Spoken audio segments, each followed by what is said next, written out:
شكرا يا ربي شكرا هديت قلبي شكرا نورت دربي شكرا পশু কুরবানির সময় এক নাম অথবা 7 নাম উচ্চারণ করা কি জরুরি? যাদের পক্ষ থেকে আল্লাহর নামে কোরবানি হচ্ছে তাদের নামগুলি নেয়া সুন্নাহ। আল্লাহুম্মা তাকাব্বাল মিন মুহাম্মাদিন ওয়া মিন আলি মুহাম্মাদিন ওয়া মিন উম্মতি মুহাম্মাদিন সাল্লাল্লাহু আলাইহি ওয়াসাল্লাম। নবীজি কোরবানির সময় বলতেন, আল্লাহ আপনি কবুল করেন। কার পক্ষ থেকে?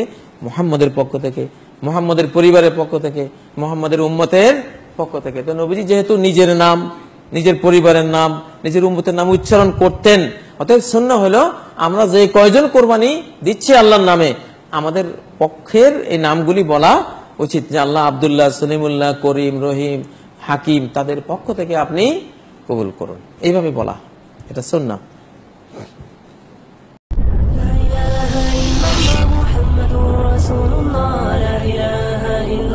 محمد رسول الله